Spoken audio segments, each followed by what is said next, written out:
چینی شہریوں پر فائرنگ میں ملوث ملزمان کو قرار واقعی سزا دی جائے گی۔ وزیر اعظم شہباز شریف کا اعلان۔ چین کے سفارت خانے میں چینی سفیر سے ملاقات۔ فائرنگ کے واقعے کی مذمت۔ کہتے ہیں کہ واقعے میں ملوث افراد کو گرفت میں لینے اور انہیں قرار واقعی سزا دلوانے کے عمل کی خود نگرانی کر رہا ہوں۔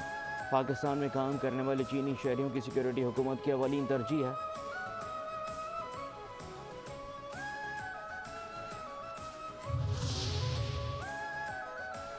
وفاقی وزیر داخلہ محسن نقوی کی چینی سفارت خانے آمد۔ چین کے سفیر جیونگ زئی ڈونگ سے ملاقات۔ کراچی میں 2 چینی شہریوں کے زخمی ہونے پر اظہار افسوس۔ واقعے کی تحقیقات میں پیش رفت سے چینی سفیر کو آگاہ کیا۔ محسن نقوی کہتے ہیں کہ ترقی اور سیکیورٹی کو مربوط کرنے کے چینی تصور سے متفق ہیں۔ واقعے میں ملوث افراد کو انصاف کے کٹہرے میں کھڑا کیا جائے گا۔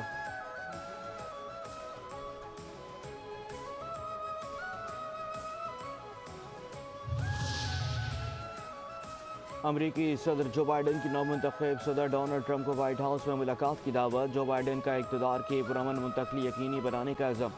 امریکہ کے لیے مل کر کام کرنے کی خواہش کا اظہار۔ ٹرمپ نے دعوت قبول کر لی۔ امریکی میڈیا کے مطابق جو بائیڈن اور ٹرمپ جلد وائٹ ہاؤس میں ملاقات کریں گے۔ بائیڈن آج امریکی قوم سے خطاب بھی کریں گے۔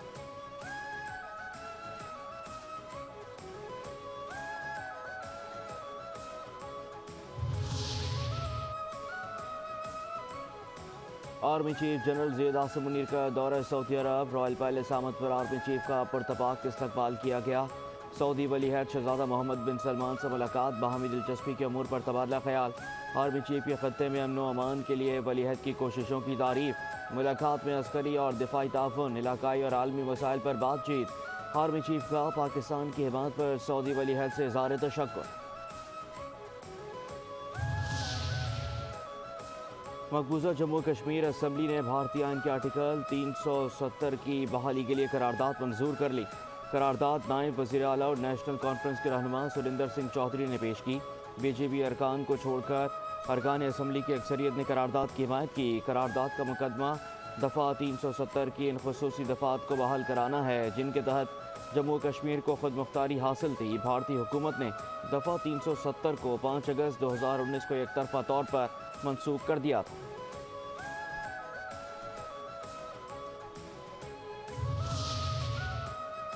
پاکستان کا حریت رہنما یاسین ملک کو فوری رہا کرنے کا مطالبہ۔ ترجمان دفتر خارجہ ممتاز زہرا بلوچ کا یاسین ملک کی خراب صحت پر تشویش کا اظہار۔ کہتی ہیں کہ غزہ میں قتل عام کی مذمت کرتے ہیں۔ اسرائیل عالمی قوانین کی خلاف ورزی کر رہا ہے۔ ایرانی وزیر خارجہ نے پاکستان کا دورہ کیا۔ وزیر اعظم نے ایران پر حملے کی مذمت کی۔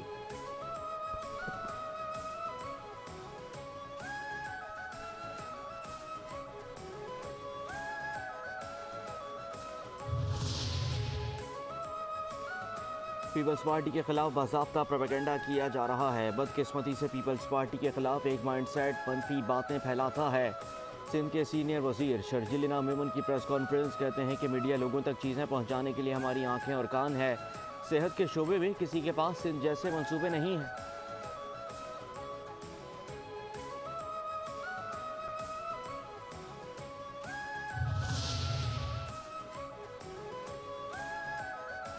امریکہ میں بھی اسٹیبلشمنٹ کی حکومت ہے۔ مجھے نہیں لگتا کہ ٹرمپ بانی پی ٹی آئی کی رہائی کے لیے کہیں گے۔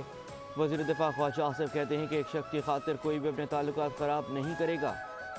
امریکہ کے ساتھ جہاں 2 طرفہ تعلقات کی بات ہوگی ساتھ چلیں گے، لیکن جہاں ضرورت ہوئی بھرپور اختلاف کیا جائے گا۔ فلسطینی مسلمانوں کی نسل کشی بند ہونی چاہیے اور نئی امریکی حکومت کو جنگ بندی کے لیے اقدامات کرنے ہوں گے۔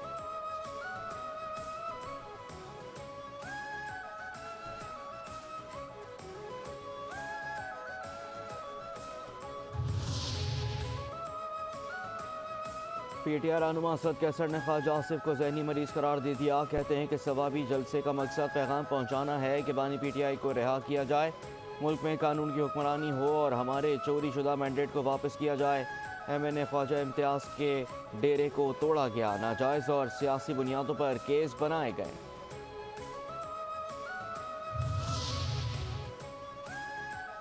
سیاست میں استحکام لانا ہے تو بانی پی ٹی آئی کو تسلیم کرنا پڑے گا۔ فواد چودھری کہتے ہیں کہ ہم سب خوف اور دہشت کے سائے میں زندگی گزار رہے ہیں۔ پاکستان میں عجیب و غریب ماحول ہے، سسٹم پر اعتماد ختم ہو چکا۔ کل 2 ایم این ایز حاجی امتیاز اور خواجہ شراز کے گھر پر حملہ ہوا۔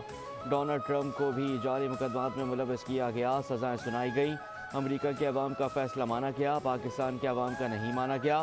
ایک وقت آئے گا کہ پاکستان کے عوام کا فیصلہ بھی ماننا پڑے گا۔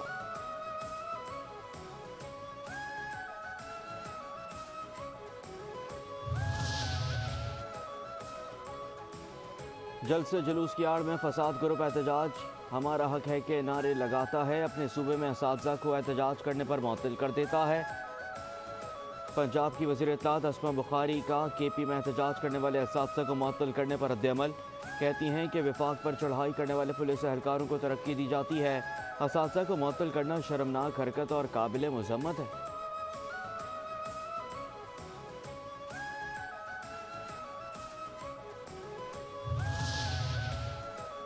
کے پی کی کابینہ کے کے پی ہاؤس میں اسلام آباد میں توڑ پھوڑ کے خلاف مقدمہ درج کرانے کا فیصلہ۔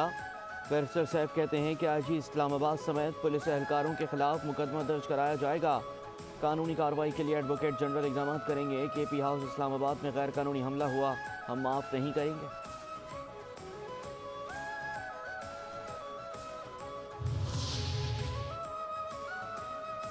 بانی پی ٹی آئی کے سیاسی رہنماؤں سے ملاقات نہ کرانے پر جیل سپرنٹنڈنٹ اڈیالہ کل طلب کر لیے گئے۔ اسلام آباد ہائی کورٹ میں بانی پی ٹی آئی سے ملاقات نہ کرانے پر توہین عدالت کی درخواست پر سماعت ہوئی۔ کیا وجہ ہے کہ ہمارے آرڈر کے باوجود بار بار ایسا ہوتا ہے؟ اگر پٹیشن آتی ہے تو ہم نے لکھا تھا اسٹیٹ پر جرمانہ عائد ہوگا۔ عدالت کے ریمارک، سماعت کل تک ملتوی۔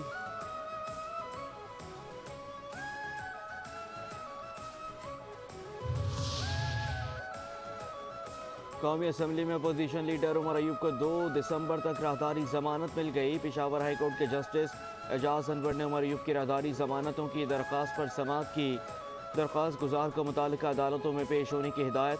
درخواست گزار کے وکیل نے بتایا اسلام آباد اور پنجاب میں عمر ایوب کے خلاف 21 مقدمات درج ہیں، عدالتوں میں پیش ہونا چاہتے ہیں لیکن گرفتاری کا خدشہ ہے۔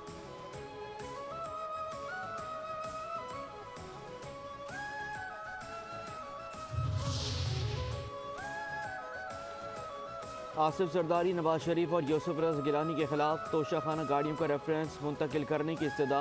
اسلام آباد احتساب عدالت کے جج عابدہ سجاد نے کیس کی سماعت کی۔ نیب نے احتساب عدالت سے ریفرنس واپس بھیجنے کے حوالے سے جواب جمع کرا دیا۔ نیب نے کہا کہ یہ کیس اب نیب کے دائرہ اختیار میں نہیں آتا، عدالت نیب رپورٹ کی روشنی میں فیصلہ کرے۔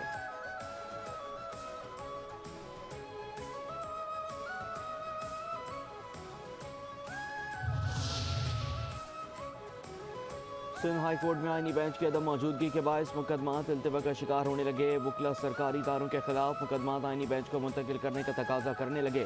بورڈ آف ریونیو کے خلاف مقدمے کی سماعت کے دوران وکیل نے اعتراض کر دیا۔ ہائی کورٹ نے وکلا اور متعلقہ افراد کو مقدمے کی نوعیت سے متعلق آرٹیکل مقدمے کے ٹائٹل کے ساتھ لکھنے کا سرکولر جاری کر دیا۔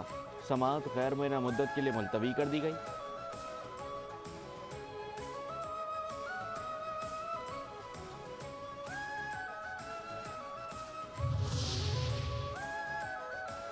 بانی پی ٹی آئی کی رہائی کی کال، ہوا اور کھلاڑی نہ جائیں، یہ ہو نہیں سکتا۔ 9 نومبر کو سوابی میں عوامی عدالت لگائی جائے گی۔ کل کارروائیاں اور کارواں کراچی سے نکلے گا۔ پی ٹی آئی سندھ کے صدر حلیم عادل شیخ کا ویڈیو بیان، کہتے ہیں کہ سوابی میں آخری کال کے لیے قرارداد پیش کی جائے گی، مطالبات کے حصول کے بغیر واپسی نہیں ہوگی۔ سینیٹر فیصل سلیم کی زیر صدارت سینٹ کمیٹی برائے داخلہ کا اجلاس۔ ریپ کیسز میں سزا بڑھانے سے متعلق ترمیمی بل پیش کیا گیا۔ سینیٹر محسن عزیز کہتے ہیں کہ ایسے کیسز میں مجرم جب تک زندہ ہے اسے جیل میں رہنا چاہیے، 50 سال پرانے قوانین کو تبدیل کرنا چاہیے، کم سے کم 25 سال سزا ہونی چاہیے۔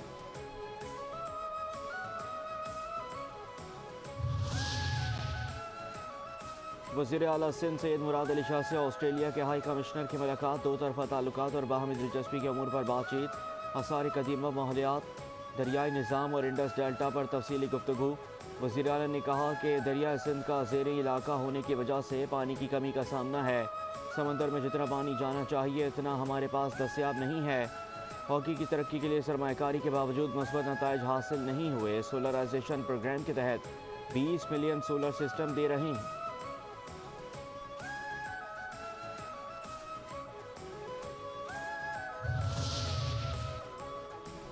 سندھ کی وزیر صحت ڈاکٹر اسرا افضل پیچوہو ایم ڈی کیٹ کی مخالف، جن اسپتال میں اسکلز لیب کے افتتاح کے بعد میڈیا سے گفتگو میں کہا ہر یونیورسٹی خود اپنا ٹیسٹ لے۔ ایم ڈی کیٹ میں اس دفعہ 38,000 سے زائد بچوں نے حصہ لیا تھا۔